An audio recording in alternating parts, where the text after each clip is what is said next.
สวัสดีครับวันนี้อยู่กับเซิร์ฟเวอร์669กับ ID สายฟรีของเราวันนี้เราจะมาสุ่มเกียร์โลเนาะเกียร์โลเดี๋ยวก่อนสุ่มเท่ากันรับของกันรับของไปรับแล้วก็มาพูดผามทำเพลงกดขามไปฝ่าฟาบเข้าไปฟืบโอ้ยุง2 ตัวยุงลายมา20 ใบชุเข้าไปชุแล้วได้ซื้อได้3 เศษได้ก็โอเคโย3 เศษไปชุฟืบ30ชุ2 เศษโอ้โหเกลือ2 เศษเกลือไปชุ3 เศษไปแบบบ่พักไปแบบฟ้าวไปชุ504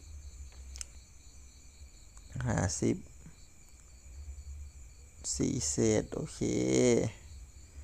4 เศษชุตุ้ม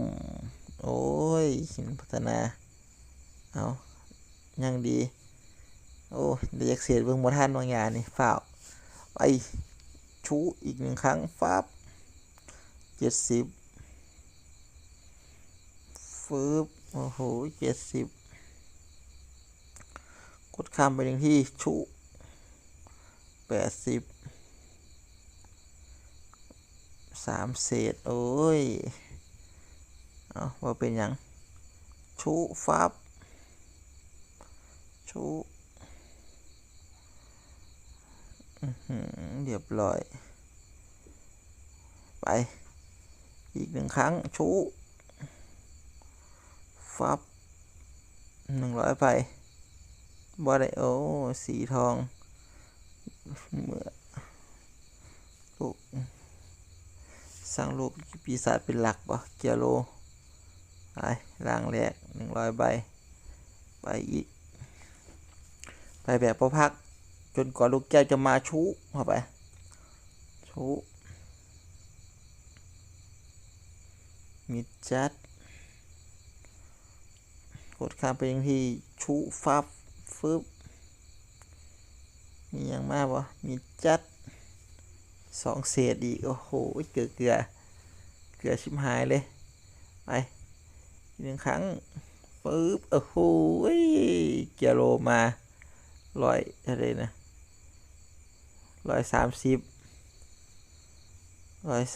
เกียร์โลมาลูกแก้วโอเคเดี๋ยวเบิ่งตอนนี้กันมีอย่างเนี่ย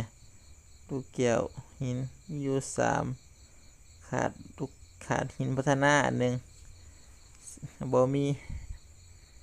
โอ้ยอุตส่าห์ดีใจมาเรามาต่อกันเท่าเป็นจากตัวหันคลิปตัดไปเนาะแบตเท่าเบิดตอนนี้เราสุ่มไปเป็นที่เรียบร้อยแล้วจบไปที่เท่าไหร่นี่เสียวะเดี๋ยวกิจกรรม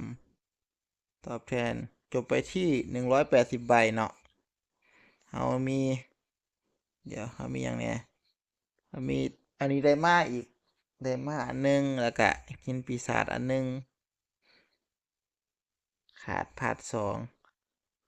2มันก็ต้องลูกแก้วอันหนึงหิน2ซึ่งเฮาบ่ไหวอยู่แล้วบ่ได้เล่นแล้วเว้ยเซิร์ฟนี่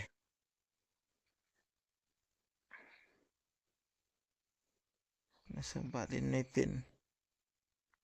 เออเซิร์ฟนี้เฮาสามารถเล่นอันนี้ซื่อๆเฮามาอีหยังก็ว่าบ่มีเวลาเล่นเนาะเอาเฮามันเป็น ID สายฟรีตอนที่เฮาเฮ็ดมาแรกๆก็ดีอยู่เดะพอเฮากลับมาบ้านแล้วบ่มีเวลาเล่นมันก็เลยเป็นแบบว่าอันนี้ก็บ่ได้เล่นนี่อาทิตย์บางอย่างก็บ่ได้เล่นเนาะมาเฮาก็ได้มาแล้วเกียโรพลัง1,700,000เนาะเกียโรข้อใหม่ของเฮาทีมเราก็จะเป็นประมาณนี้นี่ซิลเวอร์แฟงโชว์เข้าไปเฮาสิได้อาวุธบ่วะอาวุธเฮาครบบ่วะอาวุธอ๋อเฮาได้อาวุธพร้อม ก็มาซุ่มตัวม่วงกัน ตัวม่วงสิ่งที่เราจะเลือกก็คือเลือกอย่างวะมีอย่างแนววะอยู่ในนี่เกียร์โลโบมีตัวนี้แต่ว่าเขาไม่หินเลือกอยู่หินเลือกพัฒนาหินพัฒนาเลือกได้เซียนไปเกียร์โลมาปลดสเตตัสดีกว่าแล้วเขาค่อยไปเลือกอันนั้นแล้วเขาค่อยมาซูมไปตัววุ้นน้ำแต่ว่าเขากระจิตเอาไปปล่อยอยู่ไปปล่อยในกลุ่มอยู่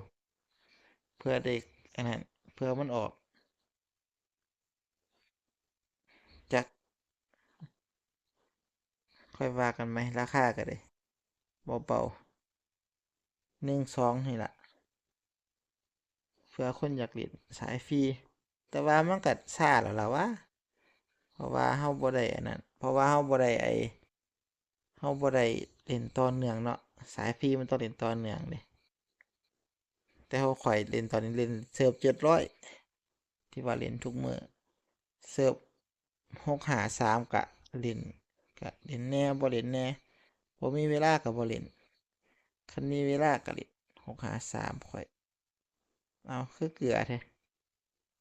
สีทองมาเถิดสิได้เฮ็ดเกียร์โลเอเดดาบวกจงออกมาสีทองอลางชางลูกแก้วเกียร์โลโอ้โหฟ้าแจ้งสว่างเลยแรก81แล้วอดเอาอีกจังหน่อยแต่ว่าพูดถึงเนาะอันก็มันก็สิผ่านด่านดีขึ้นอยู่ครับว่ามาพามาเบิ่งผ่านด่านอันนี้วิว92นี่ครับมาเบิ่งด่านนี้18ฟ้าฟันลาย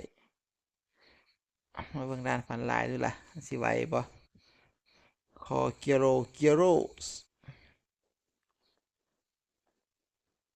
ชูมีแต่หน้ากากหวานเนาะเพิ่มโลได้เนาะชูโอ้โหฮะเขาคือยำเฮาคักแท้วะชูบ่เป็นหยังเฮามีอันนี้เฮามีสถานะของไอ้เกียโรอยู่มาหอดจักรอบได้วะชูอื้อหือปราบ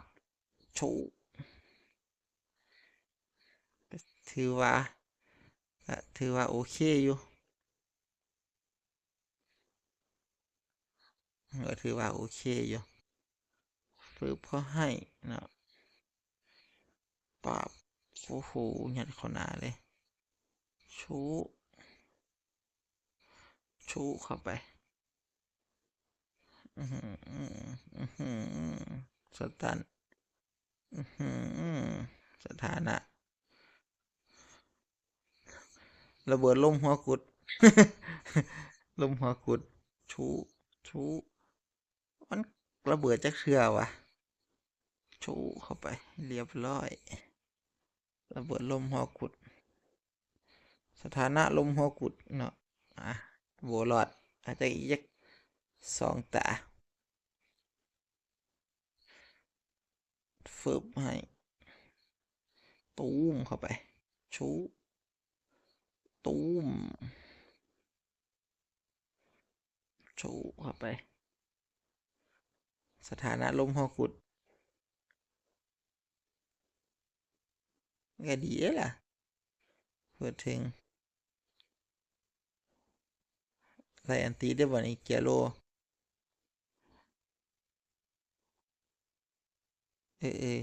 บ่ไรอันตีนี่หว่าเพราะว่าสถานะของไอ้นั่นถือสถานะลมหัวกุดชูเข้าให้เรียบร้อยไอ้หวานเจี๊ยบชิวๆเลยมีเกียโลนี่ไปล้าน120มันสิไหวบ่วะนี่มาเจอของแท้ลมหัวกุดเจอกับไฟชู ชูชูชูสถานะล็อกบ่ติสถานะลมหัวกุดนี่แหล้วค่อยว่าชูเอาเอาที่เองไม่ว่าที่ข้าเองอย่าโวยนี่แหล้วชูนี่แต่ว่ามันเบาว่ะครับว่ามันกัดก่อนเบาโพดเรียบร้อยกล่องวกหยวกไปรับของเอายังอีกอ๋อยังอีกเทิร์นหนึ่งของตัวนี้ไหมมิโอซากาดมิโอซาเกะพาสองมันสิได้เป็นลูกอีก4ลูกไฟเนาะเพิ่มลูกไฟแล้วก็บอกลูกไฟอีกพาร์ทหนึ่งก็เอามันหลอดก่อนนี่ชูชูชูเอาตีแทงเข้ามาชูชูนี่อ่ะปราบให้ชูตูม116 ล้านอ๋อนี่นิวเหลือขึ้นมาชูมิวสกัด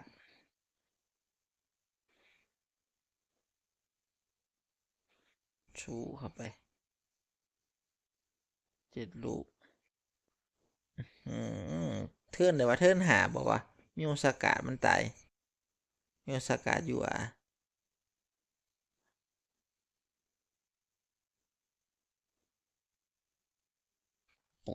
ปากชูตูมเข้าไปสถานะน่าจะหาเทิร์นแหละขั้นจำว่าผิดฟาบเข้าไปชูเกียววินนี่เรียบร้อยใส่ตามาตัวบองหูให้เลยกวางอ้วกหยวกไม่ต้องรอถึง5 เทิร์นหรอกเอายังมีอีกบทนี้อุ้ยโดนขนาดเอาไปมันมาถึงหอดนี้แล้วมันต้องไปให้สุดชูระเบิดชูชูชูชูเอา3 เทิร์นว่าเป็นอย่างเลือดยังหวานเจี๊ยบชูตูมวัคซีนแมนว่าเป็นยังข่อยยังมีไซตามะอยู่ข่อยลืมข่าวไซตามะเนาะนะตบบ้องหูเขาฟับชู173 ล้านเทิร์น2เจอกันมิโอซากะมิโอซาไกชูเข้าไปเนี่ยขวานสับยักษ์ใหญ่ชูเข้าไปสไตล์ครั้งชูเข้าไปที่หน้าหมุนติ้วมันเล็กกว่าอยู่ซี่โคนชูสตันอีกละเควินเอาบอแมนเนาะชูเข้าไปชูเข้าไปอีกคาโลตัวบังโฮนไปละชูตูม29 ล้านตัวเดียว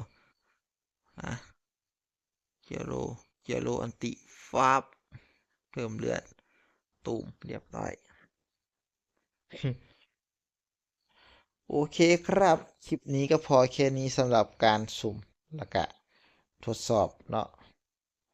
ใช้คอเกียโรผ่านด่านฟันร้ายก็ถือว่าโอเคอยู่เอาไปซื้ออันนี้ดีกว่าเดี๋ยวขายลบเอ่อร้านค้าซื้อตัวนี้2 อันโอเคก็สิมาอัพตัวนี้เป็นฟ้า25พอดีก็สิแพงเถอะละก็สิหลายเถอะโอเคครับคลิปนี้ก็พอแค่นี้สำหรับการสุ่มเกียร์โลเนาะที่มันตัดไปก่อนแล้วก็เราก็ได้จบที่180 ใบเหมือนเดิม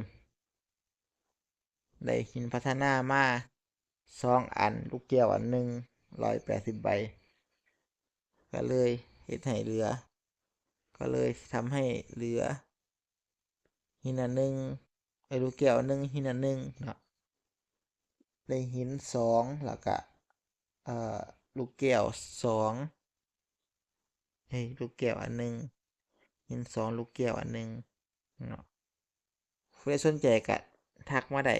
ข้อยก็สิบ่ได้เล่นเข้ามาเฮ็ดคลิปซื่อๆแล้วก็สิมาซุ่ม